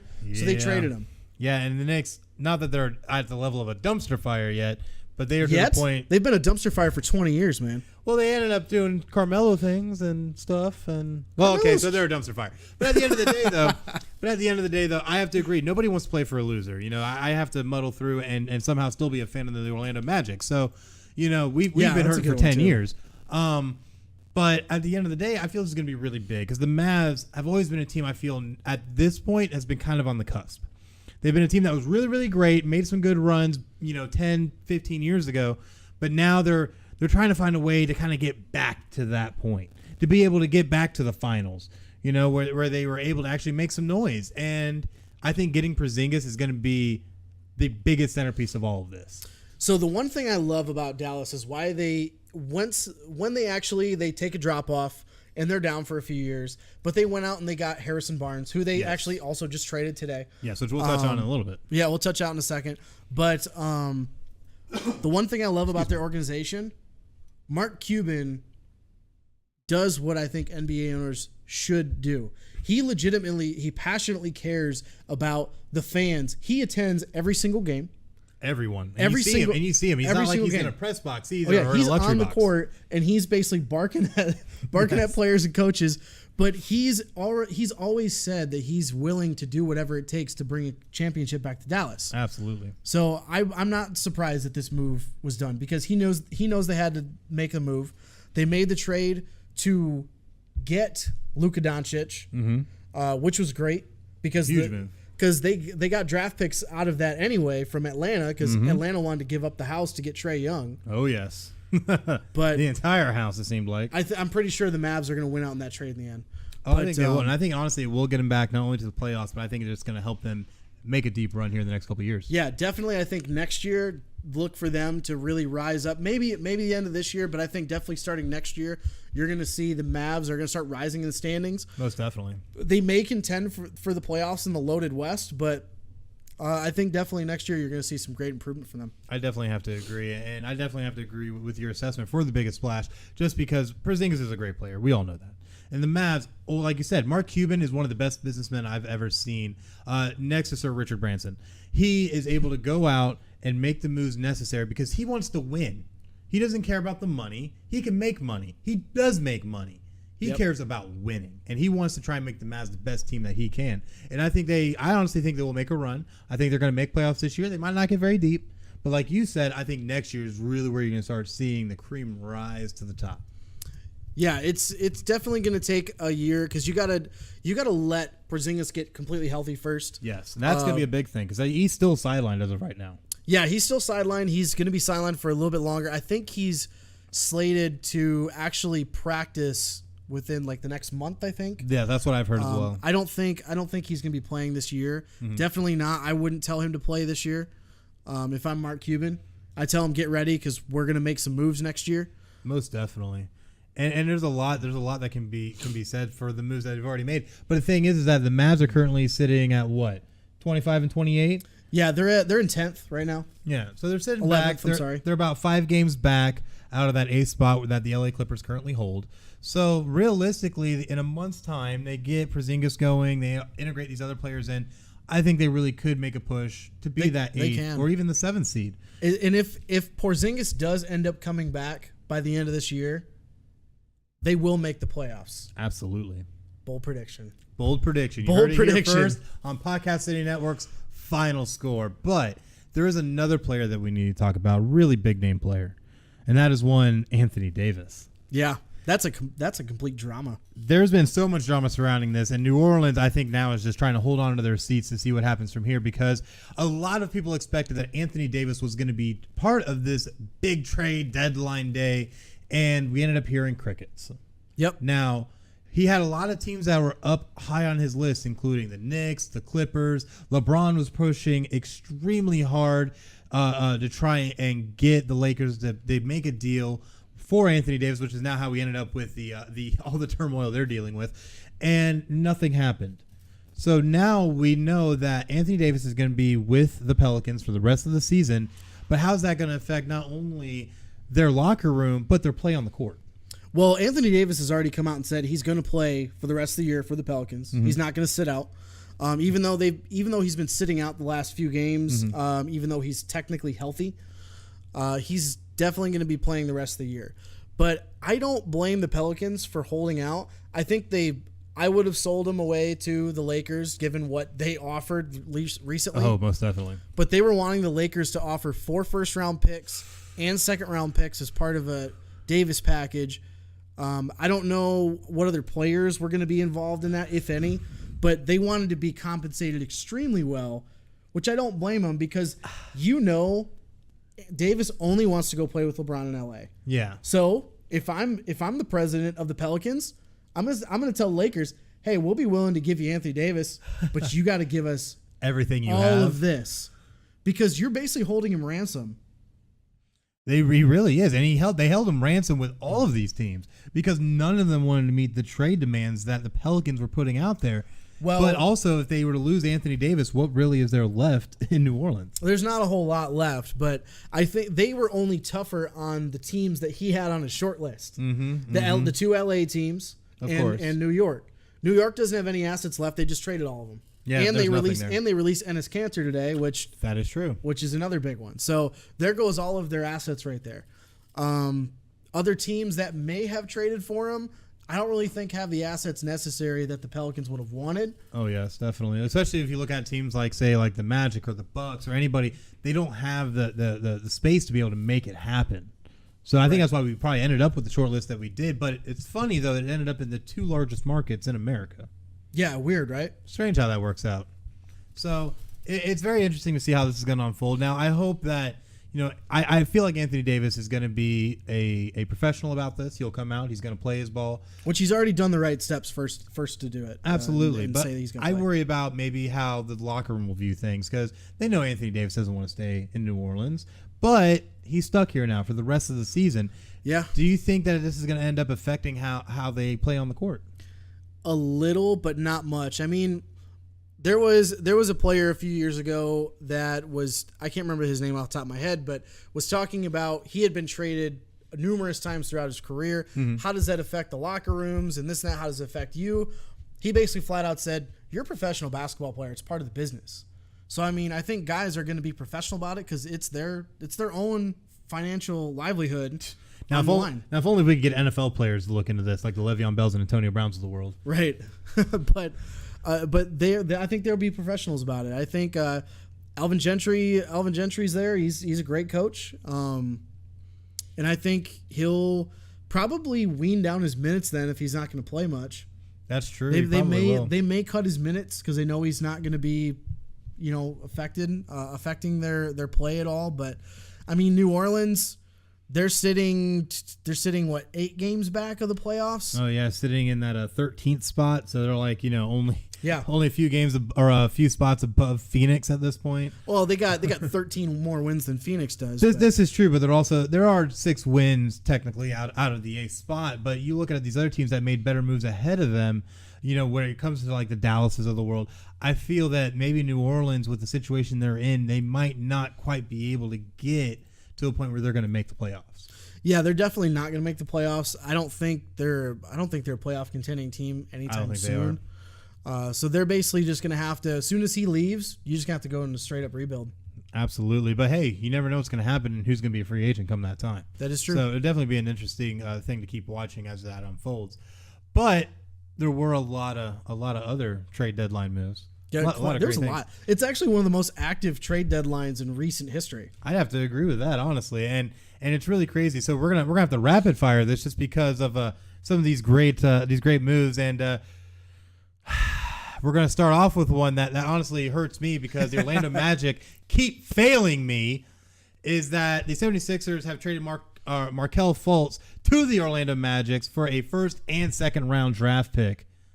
What the hell are they doing? Great trade by the 76ers. You're getting rid of a player who can't. He's not lived up to his potential. He's still hurt. His shoulders are bad. He can't shoot. And sorry, I'm being the Orlando Magic right now. Bird boxing's done. Oh, we're past that. So we were past that with the NFC title game. That's right. Yeah, that's right. We're done with that. From them, it's a great trade because they get Jonathan Simmons, who's a good 3-and-D player, and they get picks, get that first round pick. I'm surprised the Magic would trade a first round pick for him. On the Magic side, terrible trade. Absolutely, it's a terrible trade, and this has honestly been a systematic thing that the Magic have done. The ownership is ruining the Magic at this point. You got rid of Oladipo not too long ago to the Indiana Pacers, and now he's putting up 20 plus points a game. Till he got hurt. Till he got hurt, which no one could have saw that in hindsight. But at the end of the day, though, they always seem to get these players that are great contributors, whether it be the JJ Redicks, whether it end up being all these other Oladipo, all these players that we've gone and just gotten rid of. It's like, oh, you start doing good, you're playing good right now. All right, cool. We're going to ship you out for some draft picks. Or we're going to ship you out for players that we really don't need and don't know how to use. The only people they've been able to really hold on to that did have enough speculation around them was Vucevic and Aaron Gordon. Yep. And those are the only 2 real notable names they are sitting on right now. Now, of course, they got Fultz, and who knows? Maybe Fultz will come out. He'll maybe gel a little bit better with the offense they have running. But sadly, I don't see that happening. The Magic always find a way to screw things up, even to the point to where they were leading against the Oklahoma City Thunder the other night and still lost by 10. So I just don't see this end up working out for them in the long run. And I think 76ers really are the winner in this whole scenario. Yeah, they're the winner in that trade for sure. Markelle Fultz just got to get healthy. He's got to get healthy first. He's a good drive. He can drive to the basket. He's a long defender. He's quick. But he has no offensive game whatsoever. No, he does not. So I don't know. Basically, okay, you just got Alfred Payton 2.0. Congratulations. Yeah, who we also traded away. Yeah, Thank he was you. garbage, by the way. Yeah. That one wasn't as bad, but he played decent with us. But he's been a dumpster fire since he left. So but the 76ers got one of those picks because they just traded 2 picks away to get Tobias Harris, which is one of the other ones. That is true because Tobias Harris has been traded to the 76ers from the LA Clippers for not 1 but 2 future first round picks. 2 future first round picks. I love this trade. I absolutely love this trade. I think it's great. And I think Tobias Harris honestly is going to play really great in that offense with all those guys. It's just interesting though because it seems like the 76ers have had a huge turnover all the way around with a lot of their players. But they're really trying to make a push. They've already said they're all in on this year to try to make the playoffs and make the finals and win the NBA championship. But do you think in a certain way that maybe they're kind of mortgaging their future to do it? So many teams have done it. Look at we were talking about the Dallas Mavericks. That's true. Look at how many first round draft picks they traded away, or the Phoenix Suns when they had Nash and Stoudemire. Oh man, how many first round draft picks, and now they're paying for it. Horrifically paying for it. But teams like that, when your window is there, you got to go for it. This is true. This is their window. This is the window. This is Philly's window. maybe they're trying to capture the magic and from what the Philadelphia Eagles were able to do and finally get that Lombardi and maybe the 76ers are just trying to get themselves back to the finals because they haven't been in the finals, I think, since there was a short little guy. What did he go by? Oh, yeah, good old Allen Iverson was there. The answer, one of my favorite players of all time. The answer. Because you know what? We're just talking about practice. Man, we talk about practice, man. Talking about practice. But you know what? Another notable news was the Lakers, Mike Beasley and Ivica Zubac to the Clippers for Mike Muscala. I just laughed when I saw this. When we were talking about this before the show, I laughed because Beasley he's a great player. He's a great player if you're talking about taking him out on the nightlife. Because that's what he does best. That's what he does best. That's what he does best. Nice distraction. Beasley was also one of the players that was involved with the altercation with Luke Walton in the locker room. That he was. Zubac was really the guy that got traded here. Yes. And I think this is where you're starting to see where the Lakers are kind of pushing their young talent out the door to try to get some veterans and get some guys that can help LeBron win now. Which goes back to what I was talking about earlier. But one of the other guys they traded is Svi Mikhailuk to my Detroit Pistons for Reggie Bullock. Yeah, that was a big one with Reggie Bullock now. And it's really crazy because there was a second-round pick that was involved with that entire trade as well. But I just don't know. So Reggie Bullock could be a nice contributor for the Lakers. Reggie Bullock's going to be great for the Lakers. But my thing is look at what he's going to be walking into. Well, I think he's a guy who he's a role player. He knows he's going to be a role player. Even on the Pistons, my horrible Pistons. It's okay. You were great once. Yeah, thanks. We were. We had a good team in the mid 2000s. It was great. Yeah, I remember sitting at a football camp watching them play the Spurs in the NBA Finals, thinking they're going to be here for a while. we were, but that was a whole different story. That's a whole different story, a whole different show. But I think Bullock is going to be a great addition to this team. Right now, Lakers completely win this trade for sure. But I've watched Mikhailuk in college a lot when he was at Kansas. He needs to grow a little bit. He came in at like 17 years old, I think, to Kansas, 16 or 17. He did real young. Very, very young. It's kind of unprecedented so when you think about it. He's only like 20 years old. Yeah. So, I mean, he's got a lot of room to grow. He's a great shooter. Fantastic shooter. I'm excited about this trade, not for today, but for a couple of years down the road, if we do, in fact, keep him for a few years. But for this year, and that could be a big if. The Pistons are a nine spot in the playoffs. This is not a good move for this year. It's a good move for future years.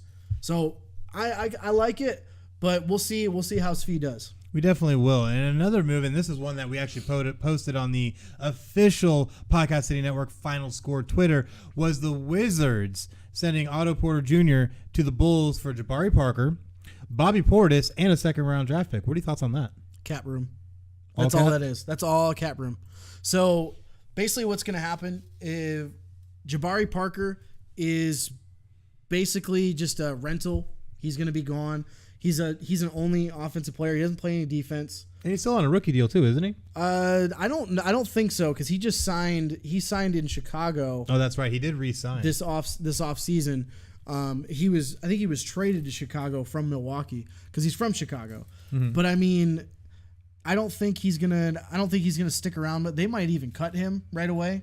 But basically, this is Bobby Portis and a second-round pick for Otto Porter. They're just dumping cash at this point. Mm-hmm. I think their window is officially closed, and they're just starting to dump cash. That, and you also got to look at from the Wizards standpoint, is that they're trying to get something. Just because you now have Wall's out. Wall's injured. Wall's done. Wall's done for a good while. So, they want to try and be able maybe to build a little bit, try and get some more players in there that might be able to be good contributors, but you never know what's going to happen. Yeah, you never really know. I mean, Wall and Beal didn't really get along very well. They kind of coexisted, but it hasn't really worked. They've tried different things, different plug-and-play guys to come in and play in year to year, but they've been disappointing for the last 3 years in a row. Definitely have. And I think their window's done. So I think this is a complete just cap dump. They're trying to plan for the future. But, I mean, Bobby Portis is serviceable.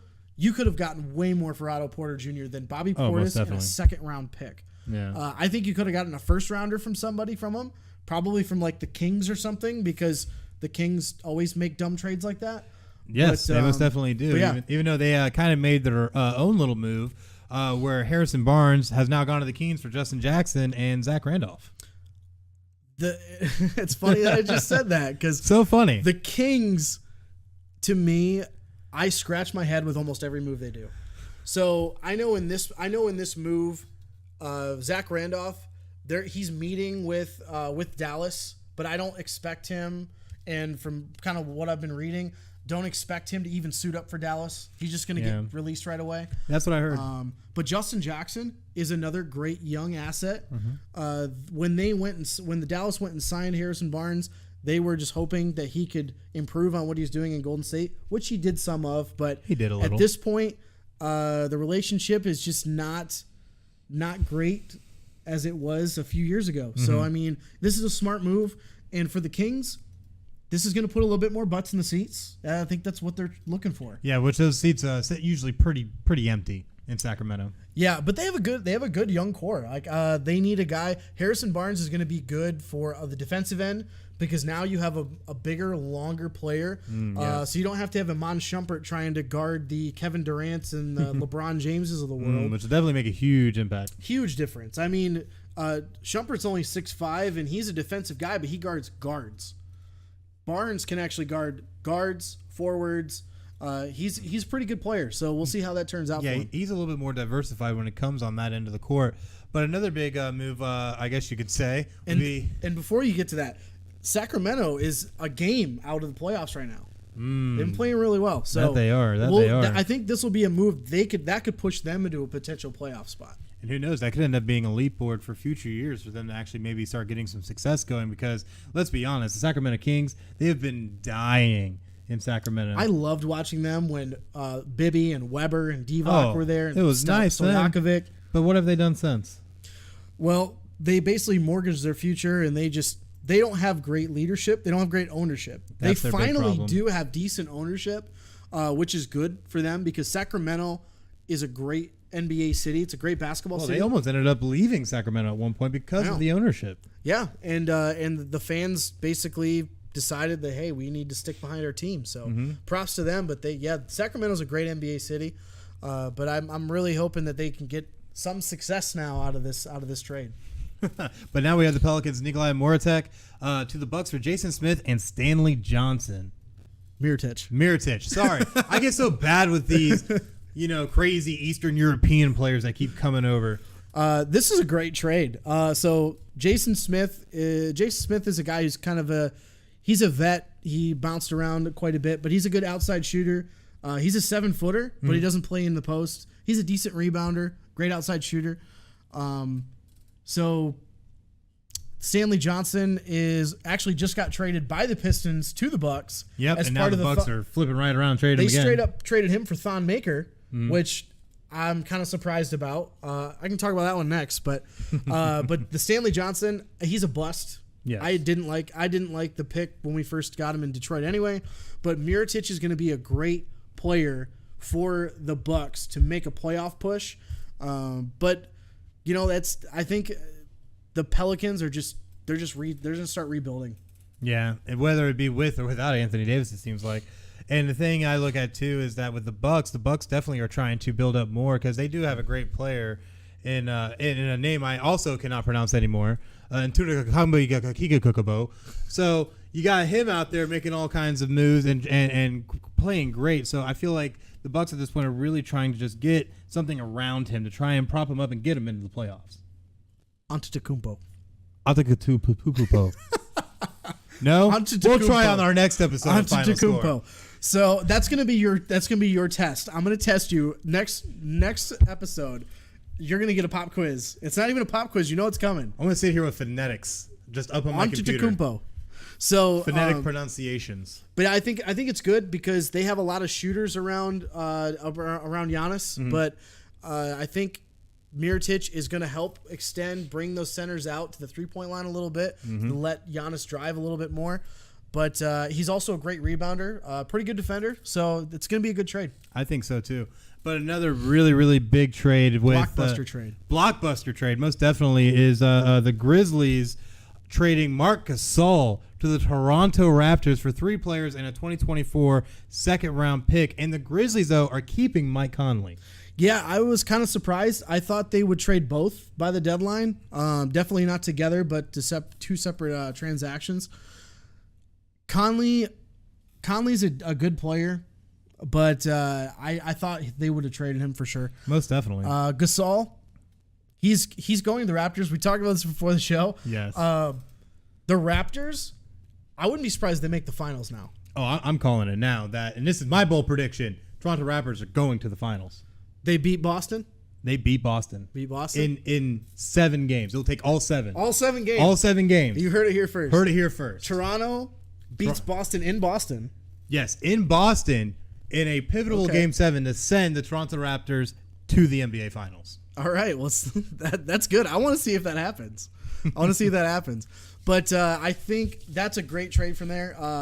Valanciunas is a very productive player, but definitely you have to kind of give a little bit to get a lot more in this league. So with any trade, Gasol is going to be a great veteran on that team. Mm-hmm. I'm really excited to watch them in the coming weeks and see how they mesh together. DeLon Wright was a young project player that they had, and CJ Miles, he's a good slasher, can shoot from the outside, a little undersized on the wing, but a little bit. I think the Grizzlies, they're just going to start rebuilding. A second-round pick. I'm a little surprised that it only was a second-round pick. I thought a first-rounder would go with Marc Gasol. I'm thinking with 3 players and the fact that this second-round pick is all the way in 2024, I feel like it was more of just like hey, here's just the cherry on top.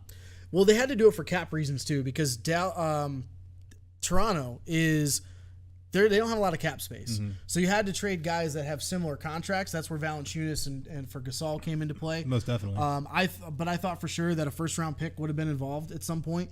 But I think it's a great trade for Toronto for sure. Oh, most definitely, and I think it definitely will get Toronto over that hump because they've been really pushing to try and make it to the finals. You know, obviously they had the big trade with the Spurs where they ended up with Leonard Kawhi or however you say his name too. Leonard Kawhi. See, whatever. We're gonna have a quiz next show. It'll be fun. So I feel that with Toronto sitting at number 2 in the standings right now, they're 39-16. They're 1 game back on Milwaukee, and they're 4 games or so ahead of Boston. So I feel honestly, Toronto is getting the pieces in place to really try and make that run because they're not in a position where they have to mortgage their future to be able to get there. Right. They're able to get the pieces in place to be able to make a run not only this year, but in the years to come. So I feel with that, Toronto, again, will win in 7 against the Boston Celtics to go to the NBA Finals. Yeah, it'll be a good race. You got a few teams in the East that are actually competing really well right now, basically the top 5. And then 6, 7, and 8, basically you're fighting to lose in the first round. Pretty much. But I think it'll be really interesting. I think it'll be a Boston-Toronto final, depending on how the seeding lays out. But I think Toronto and Boston will be the final 2 to lock up for the chance to go to the finals in the East. Now with that though, what do you think with all these moves that the West is going to end up with?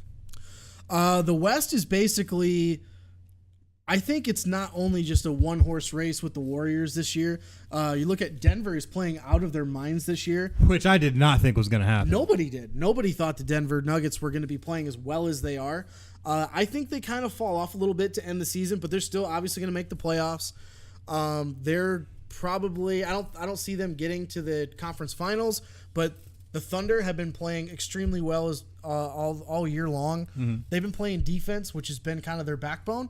So it's really going to be a tight race. The top 8, Warriors, Nuggets, Thunder, the Blazers, Rockets, Spurs. Spurs are still hanging in there.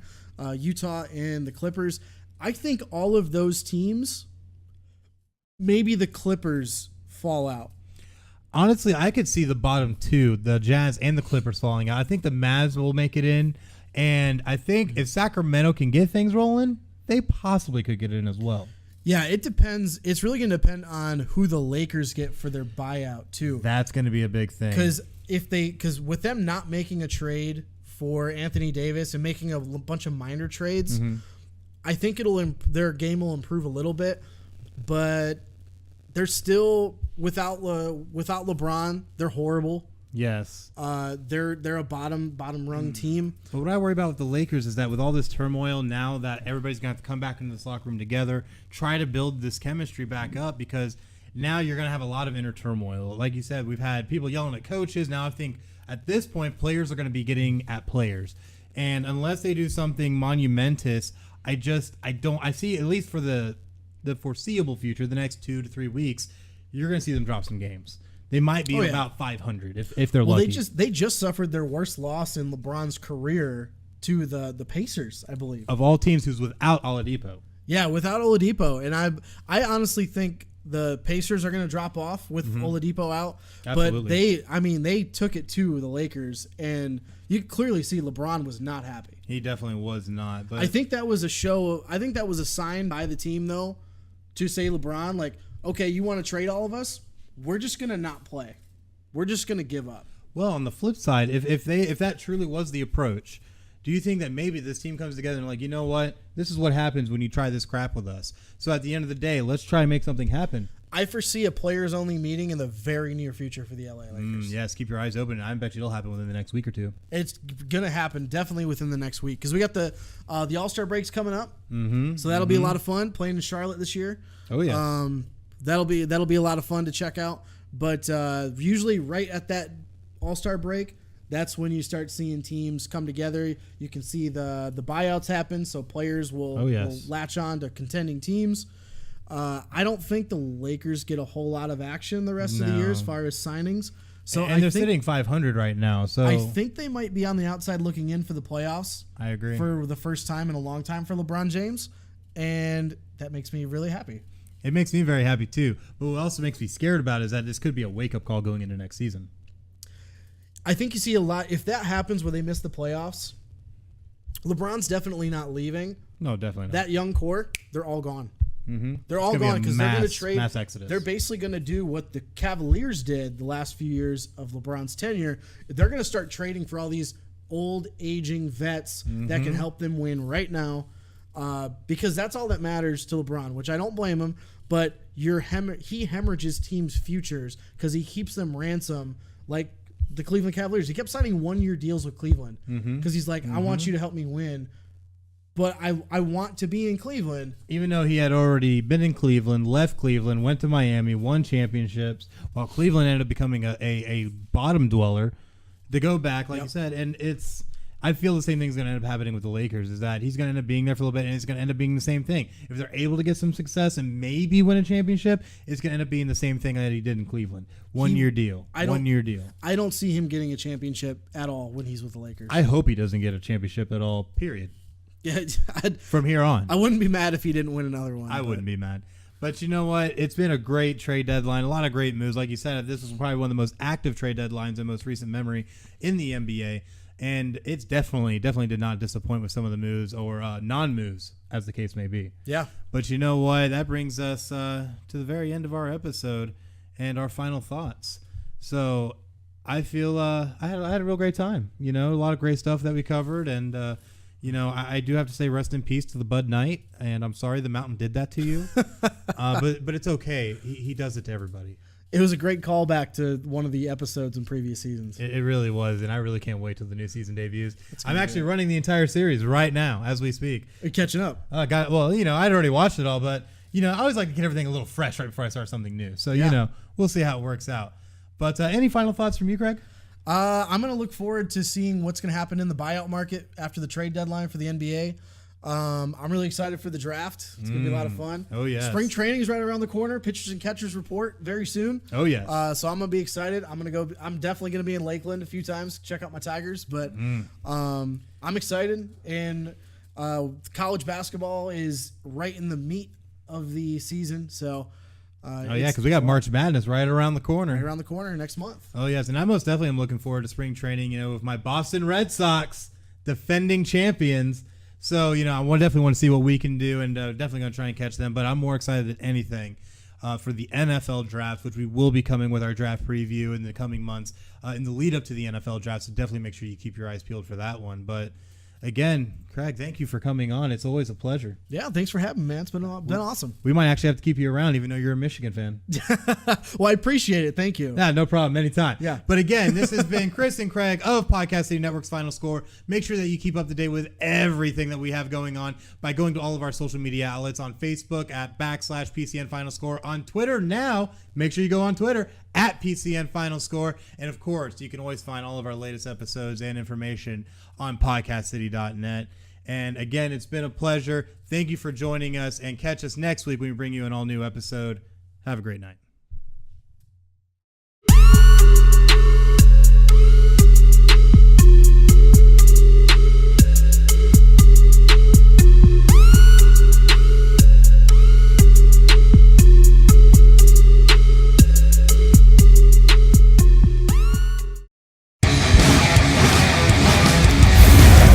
Podcast City Network.